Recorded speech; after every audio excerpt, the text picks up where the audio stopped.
Oh, hello internet! This is another video on one of Plato's dialogues, and in the last two of these videos I included an abridged skit of the dialogue itself, but the Phaedrus is a rather different beast, coming in at around 22,000 words long. I have written a script and I've abridged it heavily down to only 8,000 words, but even that would be to almost double the length of this video, so I've decided to release this essay first and then record the skit separately. In the meantime, the full version of the Phaedrus, which is probably better for you to study anyway, is readily available. The dialogue is wide-ranging, and there is a mystical, almost flirtatious tone to it. It takes place outside the city, where Socrates was generally loath to go, but on this occasion he allows himself to be tempted, you might say. This all feeds very well into the motif of love in the dialogue, and, as we were probably aware, in ancient Greece, love was often expressed between an older and a younger man. And yes, it does get worse than that, but mercifully, this dialogue only speaks of a youth, allowing us to imply the meaning of young adult. However, if this is likely to make you uncomfortable, then know that it is not excessive, nor excessively relevant, but trigger warning, I guess. Finally, this is a classic of Western philosophy. Nonetheless, I will permit myself license to critique it, and in this I am of course partly led by my other videos on Hannah Arendt and her belief that the Platonic tradition, brilliant as it was, leaned too far towards the vita contemplativa at the expense of the vita activa. Western philosophy and science has since exacerbated this bias, and now, in the modern world, the Platonic tradition is no longer the paradigm of brilliance it once obviously was. Perhaps today we should no longer be infatuated with Phaedrus, the brilliant one, but rather Dyathras, the bringer of contrast, or even Lysias, the presenter of opposing truths. Enough preamble and my brutal treatment of the Greek lexicon. What are we to make of this wide-ranging conversation? Excluding some peripheral details, we can divide the dialogue into four parts. Part 1 is Lysias' speech, presented by Phaedrus. Part 2 is Socrates' first speech. Part 3 is Socrates' second speech. And then Part 4 is almost half of the dialogue and is an extended discussion on the nature of rhetoric.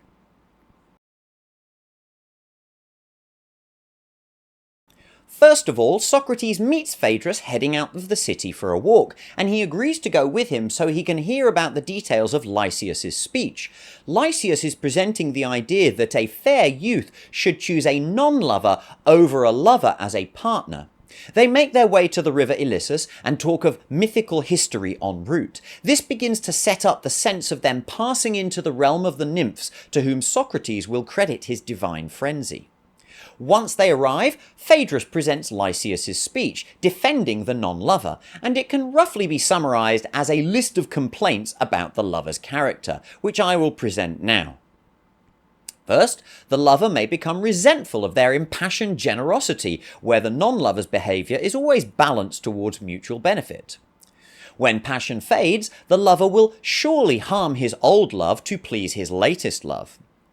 Lovers are few and provide scant choice, whereas non-lovers give a large choice and more opportunity to find a true friend. Lovers tend to be prideful of their conquests and boast of them to other men. Lovers are also needy and always obsessed with their love, whereas non-lovers, i.e. friends, can spend time together for many other reasons. A lover will seek to control their love and restrain them from beneficial associations and possibly greater friends. The non-lover, on the other hand, seeks to enhance all the friendships of the beloved and will always oppose their enemies. The lover's feelings are based in lust. When passion fades, so too may friendship, but non-lovers are usually friends first and foremost. And finally, a lover flatters their beloved and doesn't critique them appropriately, whether from fear of giving offence or simply because they are blinded by passion. Socrates is largely unimpressed by the speech. One suspects he was more taken with admiring Phaedrus in the throes of passionate delivery than with the ideas of Lysias himself. He says that the speech is repetitive, and many of Lysias's points do hang on the lover's unbalanced nature, which might change when passion fades. That said, Phaedrus responds reasonably that he was simply being thorough, and Lysias is under no obligation to be concise. The roughly 1,500-word speech is still shorter than Socrates' own 2,000-word rehash, although admittedly Socrates also takes the time to define love and its relation to mental instability, which will become important later. Overall though, if one is arguing that a youth should choose the non-lover to buddy up with just because they are not emotionally and physically infatuated, then I think both speeches function perfectly well for this purpose. Neither case is particularly seemly, and I say this even aside from any moral differences we may have with the Greeks. I agree that an older man falling into lust and infatuation over a youth speaks poorly of his judgment and self-control, but even the non-lover is far from noble. If you are so unattached, then allow the youth to choose you. Or not. It should be of no consequence. You might recommend yourself in a capacity as mentor, but surely this is more of a LinkedIn relationship than OkCupid. Socrates actually alludes to this by suggesting that his non-lover is disingenuous and actually loves the youth all the same, suggesting a certain amount of manipulation and rather undermining the point of the contrast. But let us turn to Socrates' first speech now, delivered with some embarrassment as if preempting his mistake. First, Socrates makes an argument for a definition of love. I will present this as a list of premises, but in the interests of time, I will skim as quickly over it as I can. Some of these premises could be broken down further for sure. 1. Love is a desire.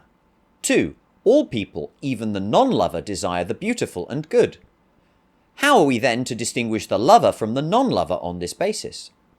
3. There are two impulses in the human soul, a natural desire to pleasure and an acquired opinion that aspires to the best. 4. When that opinion, with reason's help, leads us to the best, this is called temperance. 5. When desire drags us to pleasure, this is called excess. 6. Each type of excess has its own name and brings its own form of dishonor. 7. And the ostensible conclusion, the excess of appreciating beauty is called love. Now, clearly, this is not a strict deductive argument. The conclusion 7 does not really follow immediately from the premises, and premises 3 to 5 very much beg the question against the lover. Socrates will reject this speech in due course, but the core distinction between desire and reason sets up the two horses of the soul that we will see in a moment. The use of the word opinion already undermines the reason of temperance, and while reason leads us to the best, desire drags us to pleasure. Now, I do not reject the idea that reckless action often feels like it is against our better judgment, but let's just acknowledge how the word choice skews the tone of the first speech, and more on that later. Socrates then goes on to rehash Lysias' case against the lover, although there are some differing points between the two. The lover, in his excess, will try to make the beloved as agreeable, i.e. beautiful, to himself as possible, and, being in a diseased frame of mind, this means he will not accept any superiority or even equality in the beloved, and will always seek to belittle them if they are not already his inferior. The unhinged lover will also seek to exclude the beloved from any social advantage that might lead them to improve themselves. In general, the lover, driven by pleasure and not the good, will more likely select a beloved who is effete and sheltered, more easily manipulated according to the lover's whim.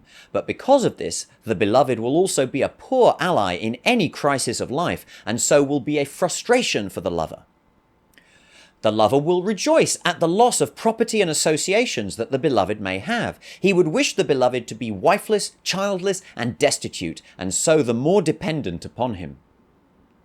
Unlike other flatterers, the lover is not only harmful, but also disagreeable to their beloved, being much older and with different habits and hobbies, physically repulsive and prone to all of the above manipulations, especially when drunk.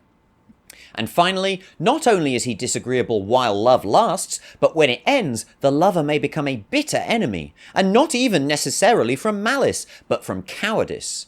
No longer in the grip of desire, he realizes that he does not wish to make good on the rash promises he made, and he flees from the beloved, who is left confused and heartbroken. This can harm the self-esteem and the character of the beloved even further.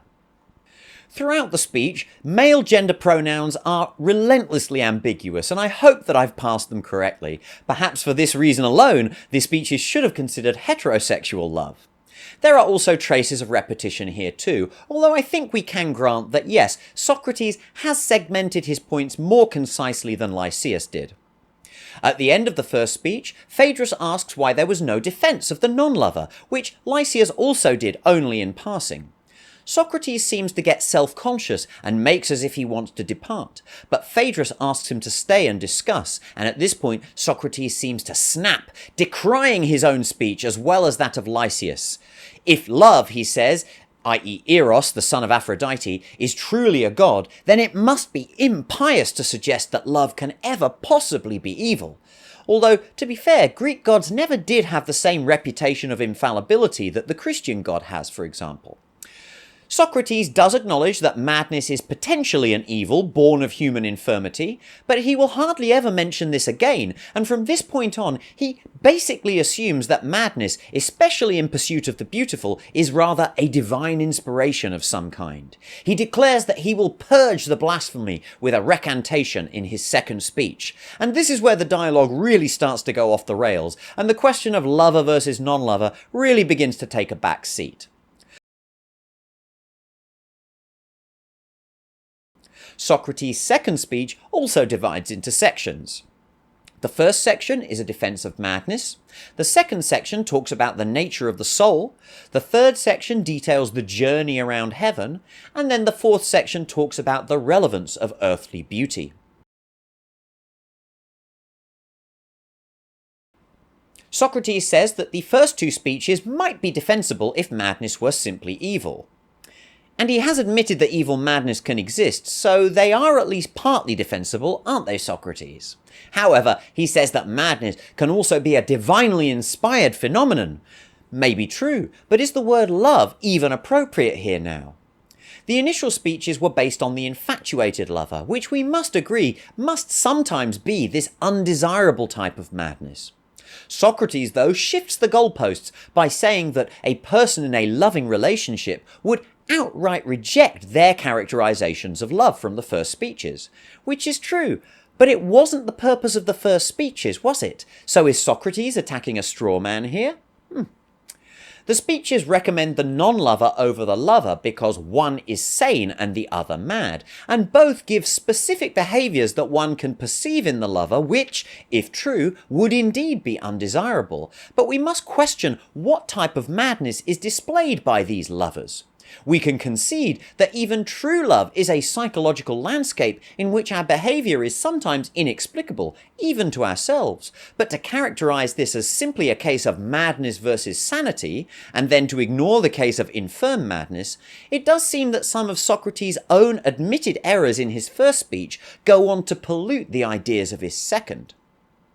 Socrates now introduces 4 types of divine madness, which are clarified later as prophetic madness, inspired by Apollo, initiatory madness, inspired by Dionysus, poetic madness, inspired by the Muses, and erotic madness, inspired by Eros and Aphrodite. Socrates' defense of the first 2 types is linguistic, hinging on the words for prophecy, mantike, and augury, oinostike, claiming that the ancient namers would never have connected them with madness, manike, the root of mania, if they were truly something disgraceful. This is a simple appeal to authority, which was, I suppose, more defensible when the human world was much less complex. However, and this will be a recurring theme, complexity only grows over time. Generalizations which were once functional start to have unforeseen negative effects. Nowadays, prophecy and augury are not something we consider seriously and are fatally undermined as disciplines. A few notes on those first two types of madness. First of all, as an agnostic, no, I cannot disprove the efficacy of prophecy and augury, and I know that some belief structures still make use of them, but let's just say I'd be expecting them to be much more of an everyday practice now if they really worked as advertised.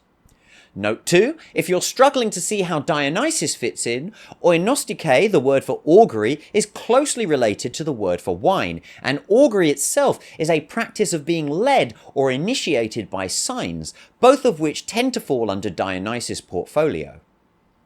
Note 3, I will resist any temptation to get sidetracked onto Nietzsche and his opposition to Plato through the Apollonian-Dionysian distinction, as interesting as that would certainly be.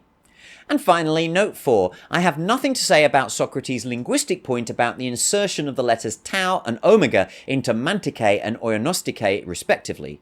Greek scholars in the comments, please. The third type of madness is poetic madness, and very little is said, but I think back to my previous videos on Arendt and Kierkegaard, who both represent the artist and the storyteller rendering great deeds into narrative to enable the catharsis, something that is simultaneously deemed absolutely necessary and yet treated with deep suspicion and even contempt by those who cannot access this artistic impulse. For a modern parallel, we might consider the corporatization of art and the effects of business and marketing minds on artistic products. But let's not today. And what of erotic love? Socrates gives no defense at all. He simply states that because there are these other types of divine madness, therefore we should not simply accept the claim that temperate love is preferable to mad love unless it can be shown that love is not sent by the gods. A rather sneaky shift of the onus of proof. However, he intends to show that love is the greatest of heaven's blessings, starting with the soul, which is the only point of possible contact between mortal creatures and the gods themselves. Before we move on to that, let me quickly emphasize how Socrates is already equivocating on the nature of love, making a distinction between temperate and mad love, when the original suggestion was that we should choose non-love over any kind of love. Furthermore, the idea that we must assume the gods' involvement is rather ironic coming from Socrates, but this is Plato's literary Socrates, and undoubtedly Plato himself has an agenda he wants to follow. Beginning with the soul then, Socrates starts with a version of the prime mover argument. The soul must be a self-moving energy, and as such, also indestructible and immortal. All existing mortal bodies must have a soul because they are somehow moved from within, but anything that exists must have a beginning that is different from the thing that is begotten. So the beginning itself must be unbegotten, or else there would be an infinite regress of beginnings, and the idea of beginning would become completely incoherent. For my part, I have never been especially impressed with arguments against infinite regress. It seems as though we simply argue from our own inability to conceive of such things. And I agree, we are generally unable to conceive of such things, but go and stand between two mirrors. Also, fractals. Now, of course, these ideas and examples are not a slam dunk in favour of infinite regress, of course. It is quite possible that they cannot truly exist, but we're in the realm of divine metaphysics here, so they seem difficult to conceive is not exactly compelling to me. On to the soul's form and one of Plato's most famous models, the allegory of the chariot. Plato says that the soul takes the form of a chariot that flies around heaven. The charioteer drives it, and there are two winged steeds that draw it, one of them noble and compliant, the other one ignoble and unruly. However, Plato, through Socrates, places his thumb on the scale once again. Traditionally, and this is expanded in other works of Plato, the charioteer represents reason, the noble steed represents spirit, and the ignoble steed represents desire. The steeds are not named in the Phaedrus, but other parts of Plato's work, particularly the Republic and the Symposium, expand on this, and we sometimes see the charioteer referred to as logos or logistikon, the white horse as thumos or thumoides, and the dark horse as eros with a small e or epithemekon. These are sometimes compared to the Freudian superego, ego, and id respectively, although I am amused by the probably irrelevant fact that if the ego is compared to thumos, then Freud has logos as beyond the ego, and Plato has eros as beyond the ego. Again, Let me clarify that there is a conceptual separation between Eros the god and Eros the concept, but given how Socrates begins this speech, it is still rather odd to me that the namesake of love itself is saddled with the label of the ignoble steed, unlovely in both character and appearance. In the Republic, Plato associates Logos with the rulers of the city, Thumos with the auxiliaries or the military, and Eros with the common people. Now, as I said, insofar as we do sometimes act in suboptimal ways by our own standards, it does feel as if we are drawn away from our better judgment by some force within. If we also grant, rather simplistically I must say, the three types of citizens outlined by Plato, then the rulers and the military can appear as if they are guided by considered judgment and dutiful obedience respectively. And then the common people can be represented as just following where life leads in some sense. So far, I seem to be defending Plato's model, and I can even grant that, from the point of view of preserving a city, a foundation if you will, there is some wisdom in it. However, the problem with casting the common person as morally inferior in this model is that you denigrate Eros, which is necessarily a part of every human soul, including yours, Mr. Philosopher King. The vita contemplativa might feel like it lifts you above the world in some sense, but that is an illusion, and you need something to tie you back to life. And all of this is a clear implication of the allegory of the chariot. The Logos stands in place to crack the whip over anything that might be called a vital essence, and it is inescapable that both the vita contemplativa and the vita activa do in fact share one thing in common: vita, life. Socrates claims to be defending love, and yet he sometimes speaks as if he secretly despises everything that comes out of those emotions. This path leads Plato to reject the world completely and the vita activa, and I think we can, with the benefit of hindsight, see that even if this categorization was well intended, it has led to some of the most divisive schisms in human history regarding politics, religion, and sex. If the soul can be truly represented with this allegory, then any solution, to me, must require a synthesis of the three, allowing each to express their nature. And if, big if there, society can be similarly represented, then the same must surely hold true on the macro scale. And to suggest, as Plato does, that one aspect of the soul is to be brutally repressed, while one of the others is already comfortable in its holy fear, well, it just seems to be asking for trouble if you want my opinion. But let me clarify again, I am no scholar, so point out my errors in the comments.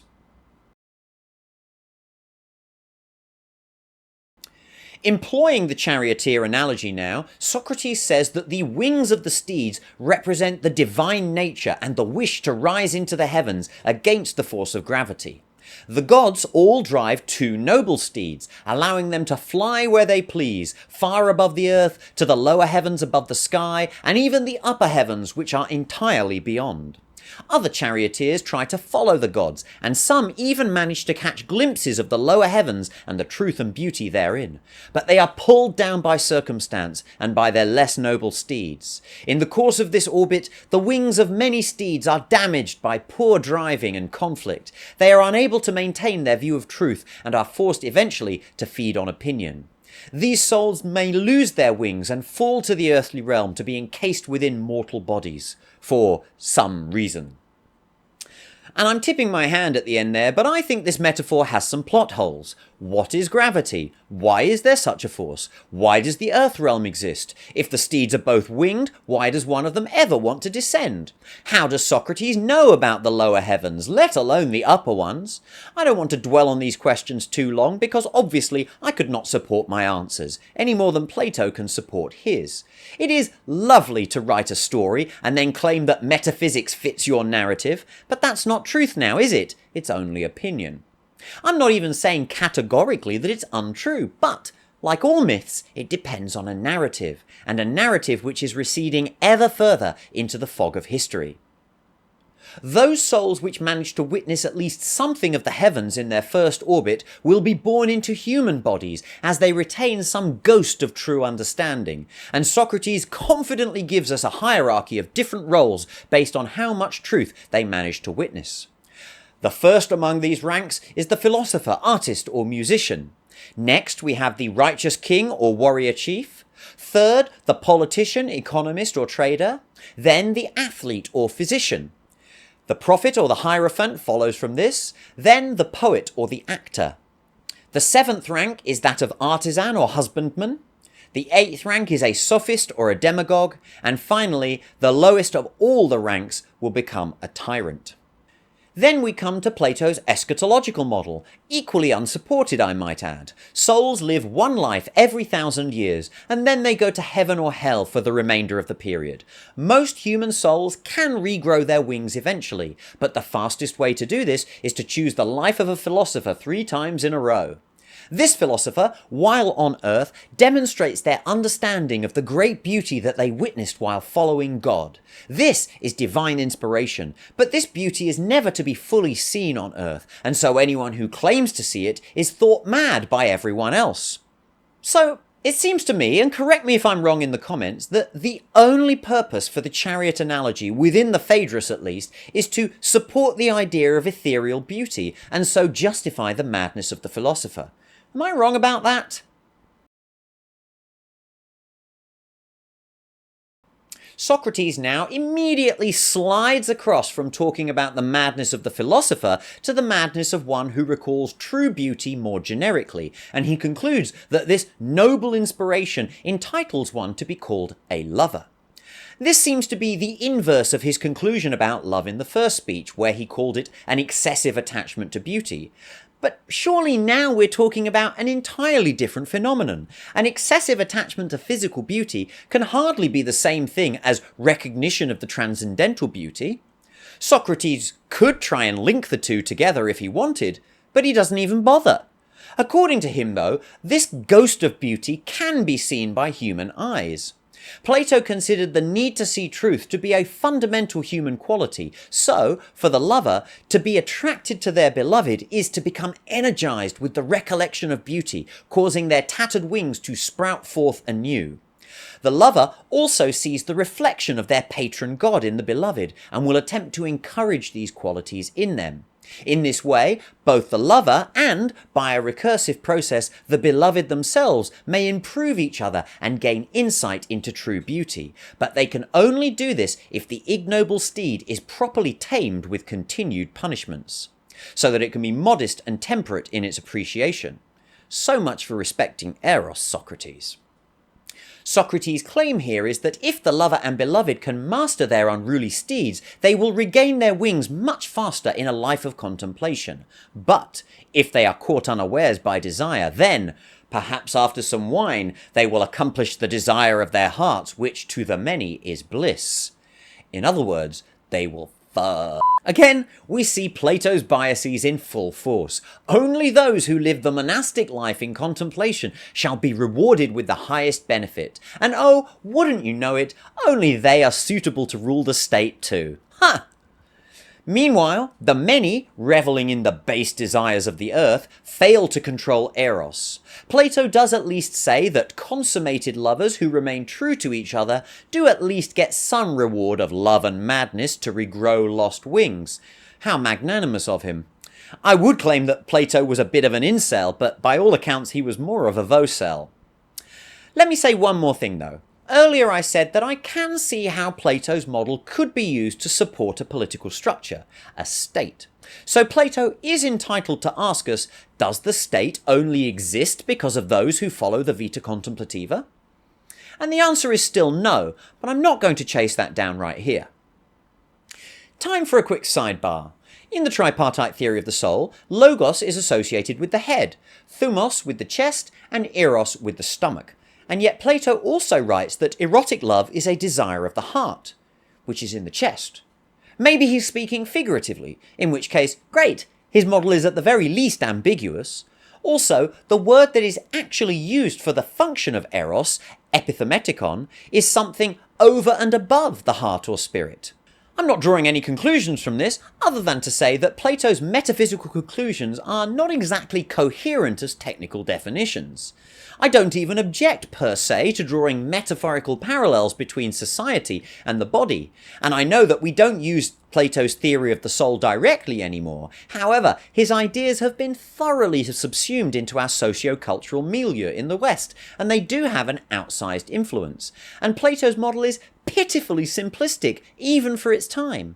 1,000 years earlier, the Vedic tradition had started to develop the idea of chakras, which are energy points within the body, dividing the energy in some way. This system has been refined and continues down to this day. Now, to be clear, I'm no advocate of chakra theory. I don't believe it any more than I believe Plato's tripartite theory. But what I would suggest, though, is that every mature human who watches this video can identify with a definite physical experience at the 7 most common chakra points, all of them associated with some mental phenomenon. ASMR at the top of the head, inspiration at the third eye, a lump of sadness in the throat or a rush of emotion in the chest, butterflies in the stomach, sexual arousal in the lower abdomen, and the peculiar experience of vertigo at the perineum. I'm not claiming that this demonstrates anything, I'm just pointing out that Plato's tripartite theory of the soul could easily be given a more complex treatment, and maybe that would have been something worth investigating if the various rulers of the world hadn't been using their vaunted logos to build empires and wage wars. Hashtag just saying, end sidebar. Back to the Phaedrus. The metaphysical model of the second speech, wondrously creative as it may be, is just another example of Plato's contempt for the human world. And again, we see some of these traits making their way into the later Christian metaphysics. Let me try to be nuanced. I do not reject everything that Plato is saying, but I am suggesting that he shouldn't have asserted its dominance over every other facet of life. And I'm definitely suggesting that to hold it up as sacrosanct into the modern age is doomed to become destructive in due time. Wrapping up now, Socrates returns to the framing of his first speech to bring us to a climax, saying that this is why the fair youth should accept the lover, because the worldly and niggardly prudence of the non-lover will send them bowling around the earth for 9,000 years. But Socrates has not mentioned the non-lover once in the whole second speech, and he has presented no evidence that they are an unworthy companion. Based on his own model, it is entirely possible that the non-lover is a good person, but simply doesn't have the artist or philosopher's experience of beauty. And this is not the fault of the mortal creature into whom this soul has been born. And that's only if you accept Plato's metaphysical model in the first place.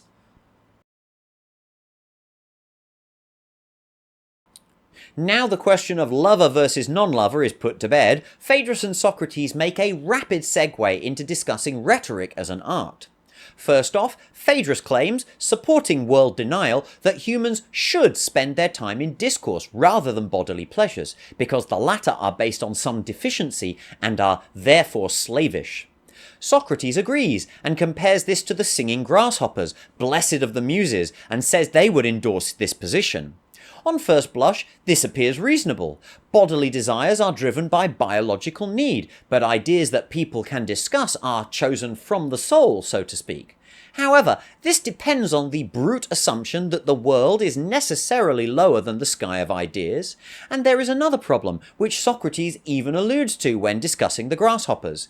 If every human took this love of discourse to heart, and discourse was all that occurred, then humans would quickly die out entirely. This implies an underlying contradiction in Plato's model, and to be fair, at least some self-awareness of that. This first exchange, though, serves to discard the value of the vita activa out of hand and railroad us into the conception that the vita contemplativa is the only life worth discussing. In coming to rhetoric then, Socrates suggests that a good speaker will know the truth of the subject he's speaking of, while Phaedrus says that it is the approval of the audience that should be the speaker's objective. As we shall see, a lot turns on our definition of good with regard to oration, so yeah, philosophical goodness, famously a source of clarity. Socrates looks to counter Phaedrus' position with an odd argument. Suppose you need a horse to go to war. Suppose also that both of us are ignorant of what a horse looks like, but I have some notion of what you believe. I bring you an ass and claim that it is suitable for your needs. The conclusion must be that the outcome is undesirable because the ass will be inadequate as an animal to go to war. Socrates draws a direct comparison, an orator speaking before their city fathers, but is unfortunately ignorant of the true facts of the matter. Instead of putting an ass in place of a horse, he puts good in place of evil. Socrates and Phaedrus both agree that evil is the likely result of this situation. This seemed counterintuitive, as the orator was supposedly arguing for the good, but just as the ass would seem inadequate as a horse by the ignorant, so the good may seem inadequate if argued for by somebody who does not know all the particulars. An ignorant speaker cannot rely on rhetoric to achieve their intended goal. Socrates insists then that good oration still depends on the truth of the matter. He does give rhetoric a defense. He says that she would not advocate for ignorance and deception. A citizen must know the truth first and then apply the principles of rhetoric. But Socrates is unmoved by his own suggestion, claiming that rhetoric has the general purpose of enchanting or leading the mind by arguments, regardless of intent or context. This against Phaedrus, who insists that rhetoric is generally intended for use in the courts and public assemblies. Phaedrus seems to be convinced by this, or perhaps we should say enchanted, because it seems to me that Socrates is not above some rhetorical trickery of his own.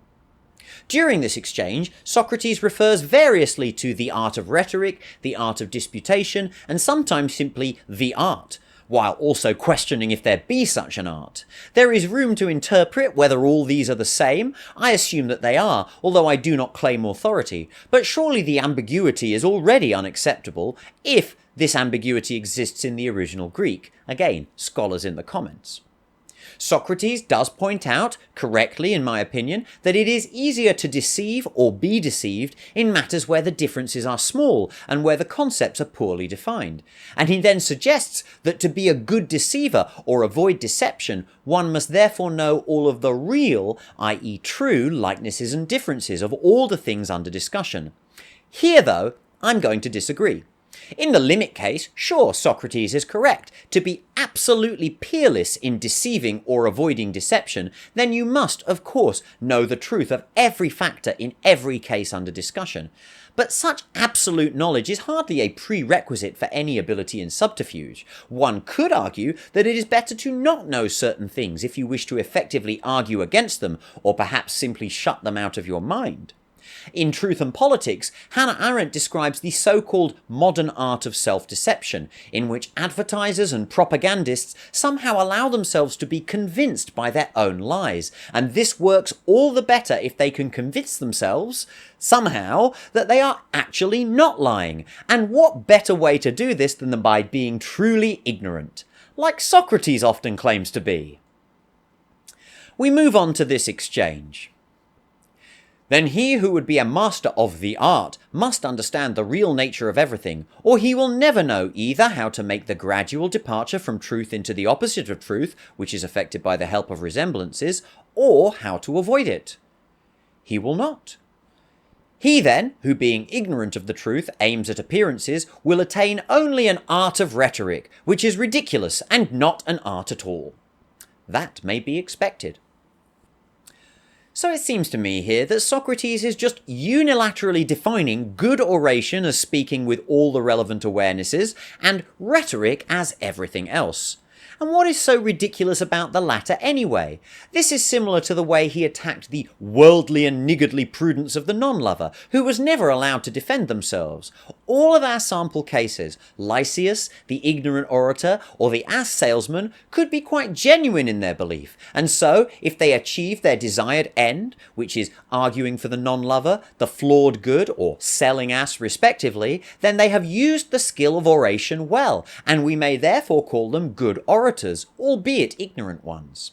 Socrates here might claim that no, this is where they fall into rhetoric, but he's confusing the fact of speaking truth with the ability to speak truth, and this coming from someone who always claims to know nothing anyway, so let's see how he does.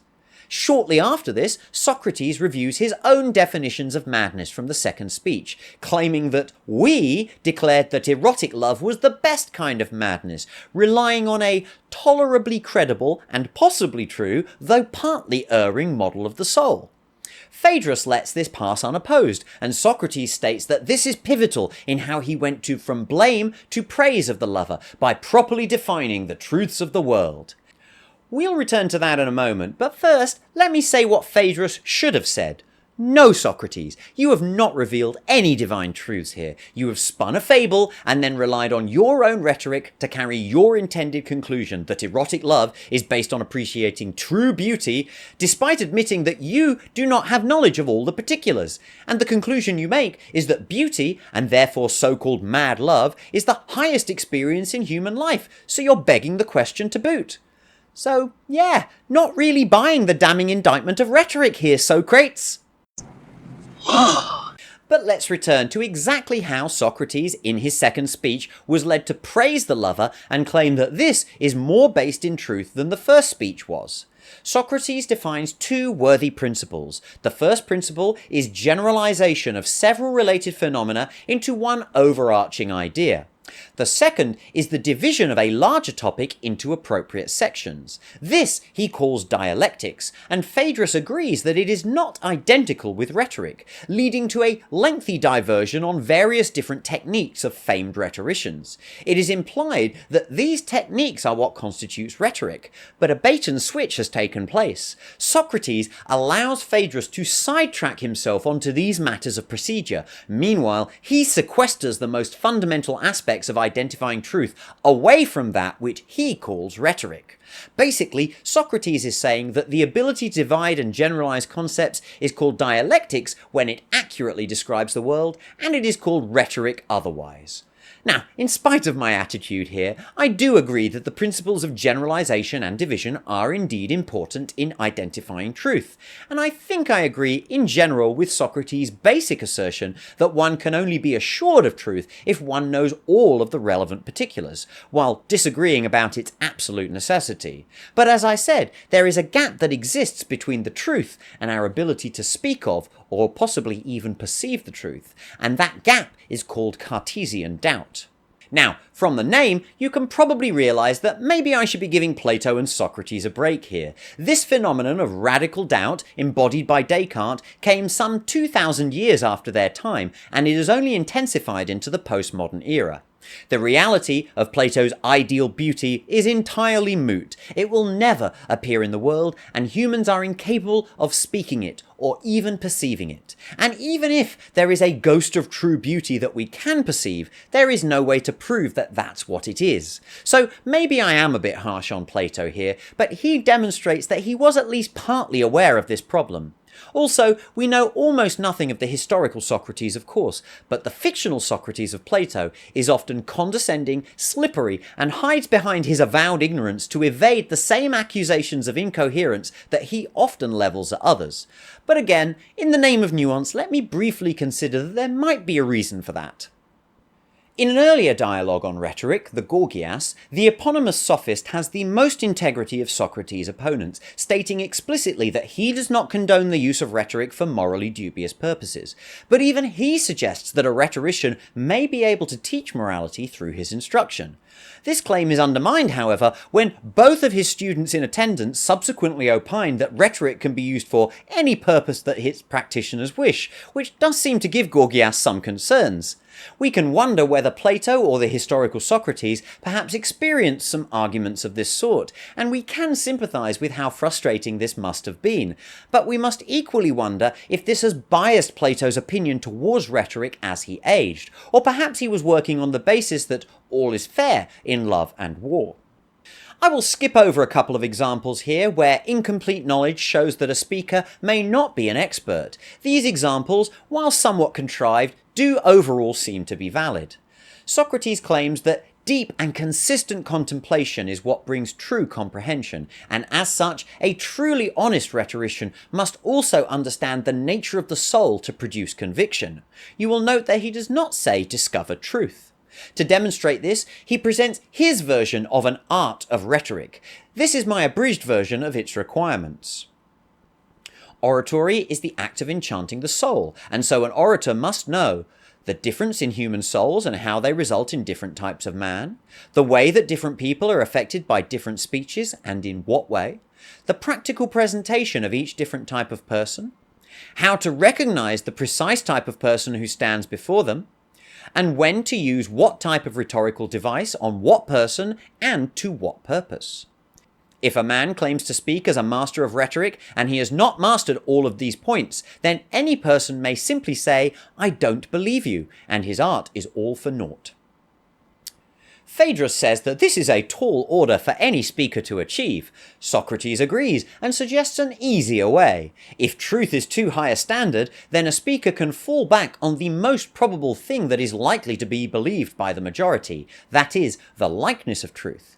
Notice how now he's talking about truth again, not conviction.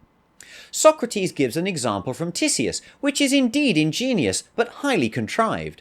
A weak but brave man robs a strong but cowardly man, and when the issue comes to court, Lysias says that both parties should lie. The strong man should claim that there were many attackers, and the weak man should appeal to what has the likeness of truth, namely to ask, how could a man like me have assaulted someone like him?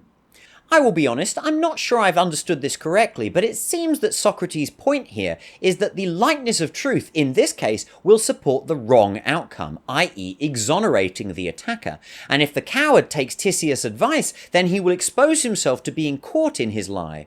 But if he is caught, then he still lied, regardless of what the truth actually is. Nonetheless, I would agree that even if the coward admits his cowardice, then the likeness of truth may still prevail in this situation. However, is Socrates' method really any better? The 5 points that I have summarized above are claimed to create conviction in discourse, and let us grant that this is the case. But does conviction equal truth? Also, while these maxims might be suitable in discourse with a single person, how are we to engage with more than one person at a time? I would say that we must average these factors over the various members of the audience, insofar as we are able to judge that many people accurately. This means making use of generalizations for the group, and this means probabilities and likelihoods. Socrates' final rebuttal of the probabilistic approach is to fall back on his common assertion that we should not seek to please the audience of the many on earth, but the gods above, another appeal to authority based on his abstract metaphysical structure which cannot be demonstrated. He is defeated once again by Cartesian doubt, trying to impose a standard in discourse which no one, not even himself, can ever uphold. He is in effect saying that all earthly discourse is rhetoric, now and forever. Phaedrus seems to perceive this flaw, saying, "Admirable, Socrates, but is it practical?" And I am a bit torn here, because I usually hate this kind of lame rebuttal to idealism, but Socrates' response is equally trite. To fail in an admirable attempt is still admirable, which is true but unhelpful, because he's using a metaphysical model here that he has apparently pulled right out of his ass. I'm just going to call it a wash here and move on. The last part of the discussion is an attack on the written word, beginning from an example from Egyptian letters. Back in ancient Thebes, the god Thoth invented writing and presented it to the king, claiming that it would improve wisdom, wit, and memory. The king disagreed, saying that it instead would only damage memory and create just the appearance of wisdom or knowledge without the reality. This time, Phaedrus calls out Socrates' reliance on a fable, but capitulates immediately when Socrates accuses him of ignoring the merit of the argument. Of course, I can see Socrates' point, and I will even agree to some extent, but the example is still merely a fable, and we know that Socrates is happy to make use of stories, and apparently also had homonyms too, as the next thing he says is, "He would be a very simple person who should leave in writing or receive in writing any art under the idea that the written word would be intelligible or certain, or who deemed that writing was at all better than knowledge and recollection of the same matters." Oh, well, if you say that people who disagree with you are just simpletons, I guess that settles it then, doesn't it? So are we to agree then that the wise Theban king has just settled the matter? Let's apply the principle of division, shall we? I'm sure Socrates would approve. Now, I do understand the criticism here, and just to give a couple of examples which support Socrates, there are people who own many books and would consider themselves well read, but in truth they have not even opened most of the books in their collection. Also, information which is learned actively is often more vital and likely to endure in the learner.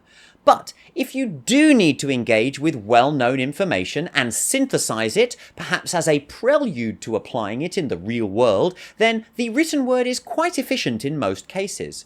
I'm not saying that reading a book is always as good or better than practical experience, but it is often a suitable and sometimes necessary precursor to practical experience. Now, in complete fairness to Plato, this is also clearly time-dependent to some extent. Maybe in ancient Athens it was genuinely feasible to attain a level of expertise in some skill that would exceed anything that could then be written down, given the amount of content involved and the available technology for the written word. But it has demonstrably been centuries since this was true. Today, a world expert in even the most specialized subject will regularly need to look things up to avoid error, or perhaps supplement information from another area of expertise. Socrates' claim that the written word is merely a form of reminiscence for the elderly is, at best, hopelessly outdated. Socrates concludes that writing is like painting, a facsimile of intelligence, as a painting is a facsimile of the world. Writing offers no real insight because it does not account for the audience and is inflexible, whereas the living word comes from the soul of the learner. The writer, he says, is like a husbandman who plants his seeds at any time he pleases, just to see them sprout, whereas the true lover of discourse plants them at the appropriate time and in good soil so that he can see them come to maturity. This strikes me as a very poor analogy. Discourse, he says, is seeded in the minds of men. But I can claim that minds are constantly in motion and cannot be compared to a steady soil in a good location.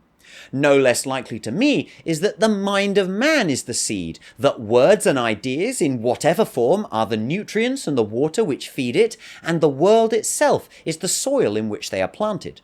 This is still a flawed metaphor, of course, based on my own underlying assumptions, but as we shall see, Plato has some underlying assumptions of his own. To highlight the difference between my perspective on this and Plato's, when exactly did we move from rhetoric in general to writing in particular? It was Socrates who insisted that rhetoric is a universal art of enchanting the mind, was it not? And what is so soulful about discourse specifically? Is it never possible to write from the soul? And why shouldn't words written from the soul form a more solid structure, a standardized version of the ideas which can then be carefully critiqued and responded to? Surely by relying on spontaneous speech, Socrates is making ideas less concrete and more prone to trickery. The unpleasant implication of this argument, which is mirrored in the Republic, is that Plato thinks that some people are just not worthy to engage with certain ideas. They are poor soil for planting, so to speak. And that providing written versions of speeches only increases the chance that such unworthy minds will receive the ideas and that different and subversive opinions will proliferate in the population. Socrates' insistence that only discourse is suitable to share ideas ultimately implies that only certain people are suitable to engage in discourse. My underlying assumptions compel me to reject Plato here. Human beings all have human dignity, and as such they are entitled to pursue their own ideals and actions in the public space. But I will acknowledge a danger. In the democratic nations of the modern age, there is a tendency towards bureaucratic paralysis, as different people have different opinions, and the process of electoral politics means that those in post are constantly changing and bringing with them their own new ideas. Surely it must be simpler to institute a firm system which retains full control, not just of the mechanics of government, but also of its ideology. And in the absence of any true morality, what is there to say that this authoritarian stability is not the best we can hope for? Hobbes certainly would have thought so. But Plato lived before Rome and its new political structures. He lived before Machiavelli and the beginning of the nation-state, and, by extension, eventually, the international community. He lived before the scientific and social discoveries of the Renaissance, before Hegel, Vico and Marx investigated the historical process, and before Arendt tied all of this together into her own model of human politics, which, I make no secret of the fact, fuels my underlying assumptions. I rejected Hobbes' Leviathan because I support the increasing complexity of society, and the ideology of a single sovereign will clearly be antithetical to that complexity, and ultimately I reject Plato's Republic for the same reason.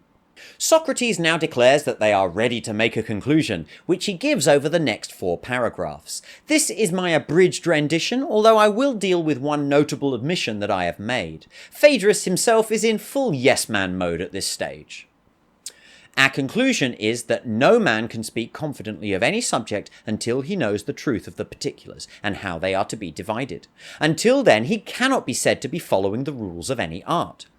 Secondly, we showed that no matter what Lysias or any other writer may compose, if he proposes laws and fancies that there is clarity and certainty to be found therein, then this can only be a disgrace, for he clearly cannot know the whole world's composition when he produces such a work.